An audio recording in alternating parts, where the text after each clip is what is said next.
Welcome. In front of me I have the iPhone 17 Pro Max, and I'll be going over unboxing along with a quick look at the device and also its specifications.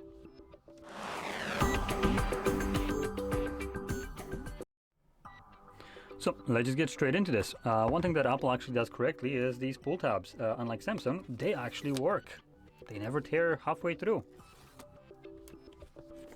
Anyway, popping it open. Come on, there we go. We have our device. So, let's pop that out. Kind of checking out how this feels. There we go. Rip that off. Boot it up. And honestly, for Pro Max, this device is lighter than I'm used to. The Pro Max is two-way. I don't know if this is just me or not, but I usually remember them having a bit more heft to it. Now anyway, below that we have our Type-C to Type-C cable, braided, nice, and just the paperwork. So let's get rid of all of that. And now take a look at the device. So here we have a 6.9-inch display, nice, with a resolution of 1320 by 2868 pixels. It is a LTPO Super Retina XDR OLED display that runs at 120 Hz refresh rate, HDR10, Dolby Vision. That's pretty nice. This one actually has a certification for Dolby Vision, and packs a 3000 nits of peak brightness. Now I want to point out that this light that you can see right here, this is only visible on the camera. It's the infrared that tries to scan my face, even though there is no face to be scanned right now because I haven't even gone through the setup process. So it's kind of creepy that Apple is trying to already see who's using the device. How about no? And like I said, this isn't visible normally. Like when I'm looking at the device right here, there is no light to me. Infrared is invisible to your eyes. So don't worry about this when you can see it just blinking like that on the video. Now, let's move over to the cameras. So if we flip it over, we have a triple camera setup. All the sensors, which I guess we can consider them all to be main, considering they're all 48 megapixels. And the wide one comes with a 1.6 aperture, 24 millimeters. The other one is 2.8 aperture, 100 millimeter periscope telephoto. And the last one would be 2.2 aperture, 13 millimeter, 120 degree ultra wide lens. And lastly, we do have the 3D depth sensor, the LiDAR sensor right here. That is in basically all the flagship, like highest ends of iPhones, or I think just Pro maybe. But obviously this one is the highest end, so it has the LiDAR.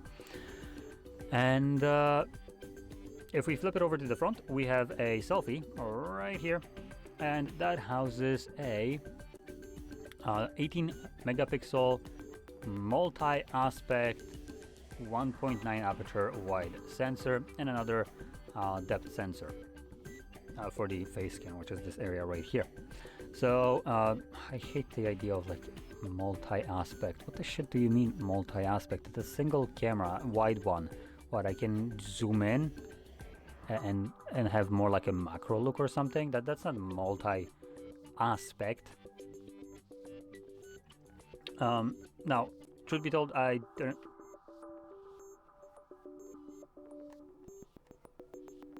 Oh, okay. Most premium device, and it literally comes scratched out of the box. Awesome. Let me zoom that in, just so we can take a fantastic look at control quality. This is scratched out of factory. I haven't even done anything with this side of the device yet. And you can see it is... Come on, camera, focus. You can see it is scuffed. If I try to like scratch it off, maybe it's dirt or something. It's not coming off. So that's fantastic. Just want to point that out. This is the most expensive device that they offer. Premium quality here.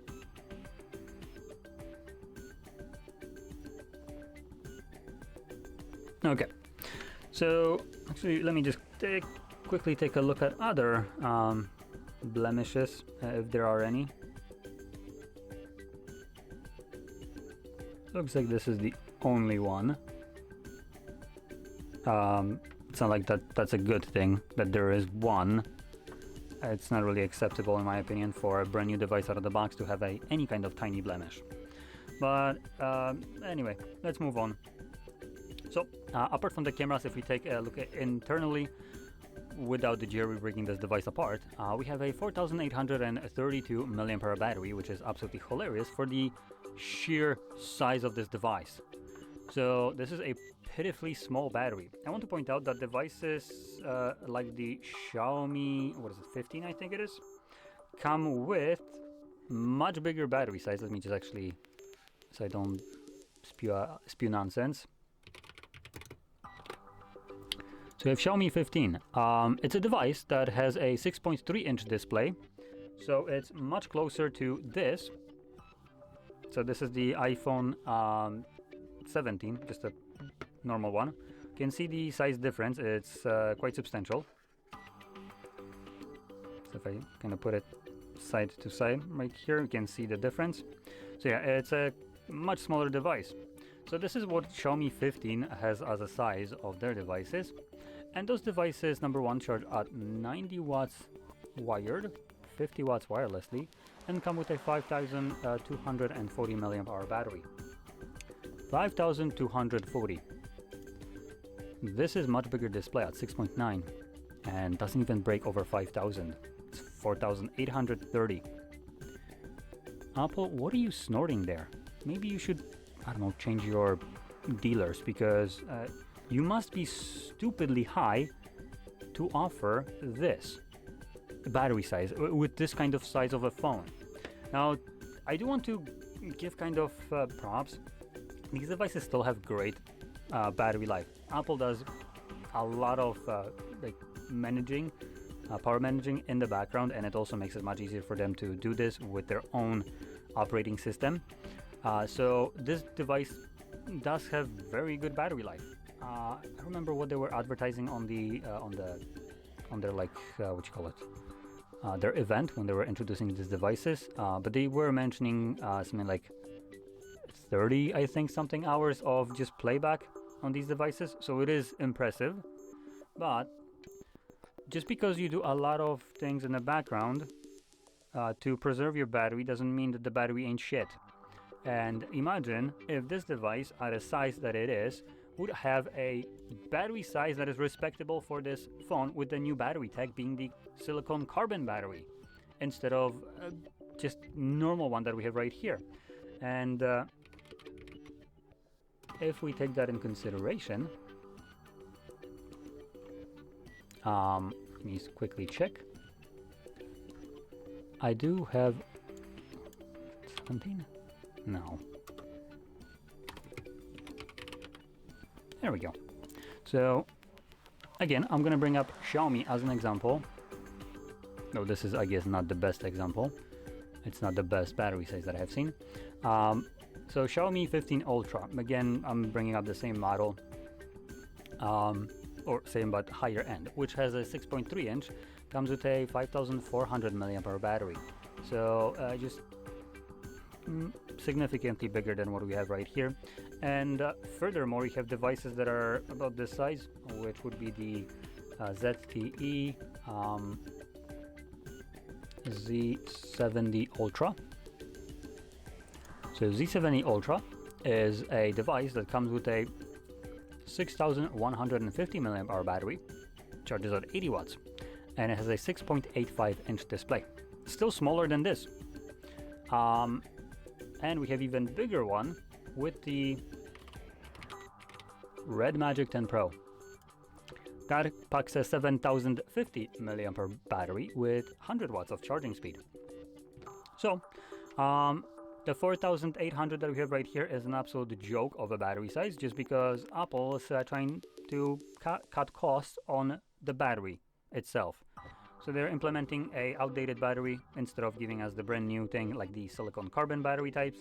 that allow manufacturers to pop in a significantly bigger battery cell in here in terms of capacity, while still maintaining the same exact physical size of it. So if they decided to actually put a silicon carbide in this device, we would have probably closer to 6,000 milliamps in here.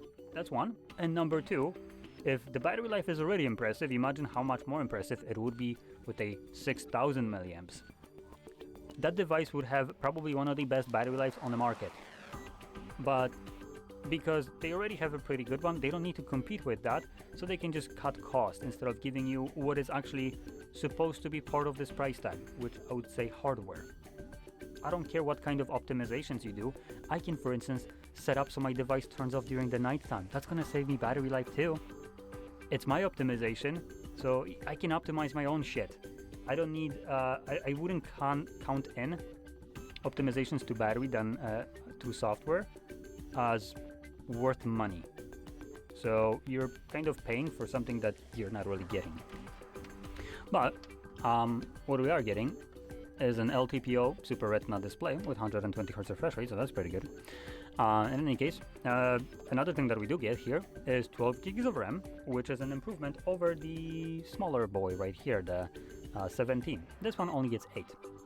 So we have 12 gigs of RAM, and it's being powered by Apple A19 Pro processor.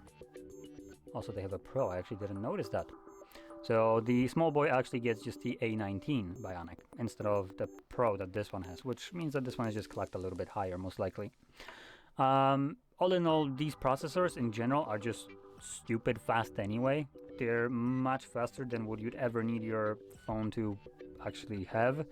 These processors basically rival laptop processors at this point. We already know you can play literal AAA games on these phones. For instance, things like Assassin's Creed that is ported to the device. We have also Resident Evil that is ported. And these games are full-fledged desktop equivalent games with respectful graphics. So these phones can push some major power. Like I said, way more than most people ever need. So, with that in mind, processor-wise, fantastic. Probably one of the best ones you can have. And lastly, probably the thing that I should mention is the price tag of this device. And these phones come at a steep price of, $1,200. So they're not the cheapest. And one more thing, iPhones don't really lose that much value over time. So I rarely see iPhones being sold for like I don't see iPhones being sold for a lower price than the default MSRP that often. When you compare it to something like the Samsungs, for instance, this is the S25, and at release this is supposed to, I think, cost like $900 or $1,000. I think it was something like $900. But these nowadays sell for like $700. So, and that was like soon after the release also. Same thing goes for the Ultra version, which was also $1,200. But you can find it easily nowadays in most stores for less than $1,000. So iPhones don't really follow that trend. They only lose in price, which is a bit disappointing, to be honest. But in any case, that is, I guess, what it is. So for the amount of money you get to pay, they do have still decent device. It has Glass OS, so their newest version of iOS comes with basically one of the best processors you can get for devices. Has a great display, LTPO OLED display with high refresh rate, high resolution, Dolby Vision, and a high brightness. Also decent 90.7% screen to body ratio, so the bezels right here are pretty small, like really small, and really dense display at 460 pixels per inch, ceramic shield 2, Mosh level 5. All of that are praises for the device. The things that I wouldn't say are praises here is the pathetic battery life, being at only 4,832. Let's give it a 32. I'm not gonna round it down. It needs the leg up anywhere it can for that battery. Pathetic charging speed of 25 watts with wireless, and completely non-disclosed charging speed wired. Power delivery 3.2, gets you 50% in 20 minutes. It doesn't sound super fast, so yeah. Now, devices like the Red Magic 10 Pro with the 8,000 or 7,000 mAh battery can get you much faster charging speed while also getting much bigger battery life.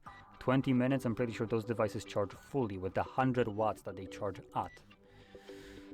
So yeah, this is a bit of a step down in battery, charging speeds, and another thing that I personally find a bit of a downside is this damn island. Something about it just doesn't fit right. It's 2025, you have tech to remove it. This doesn't have place anymore. It looks dated, it looks shit. It's been the same for, I think, 5 years now. I think what is it, iPhone 11 or 10 was the first one to have this. So just add the numbers. We are now on 17, about 7 years in this case, 6 if we're being generous. So 6 years, and this device still has the same dog shit design with the dynamic island. We have other things like fingerprint sensors that we can use, under display sensors which we could use. So any one of those could substitute this atrocity, but you know, Apple is waiting for the next thing that they can just come in, yoink, and claim that they're gonna make it, that they revolutionized it.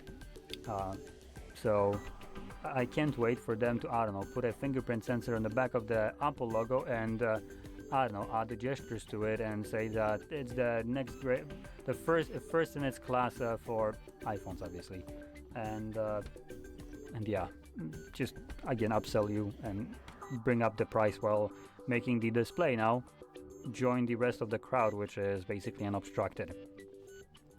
So yeah, that's about it. It's still a premium device for people that love to have a brick in their pocket, as this boy is a chunkers. But one of the things that you're gonna get here is a fantastic camera setup, which one of probably reasons why people pick it up. And while talking about cameras, I do want to give you kind of a comparison. So I went out at one point and the other person was using an iPhone 13. I was using Samsung S25. So this is the cheap one from the flagship lineup.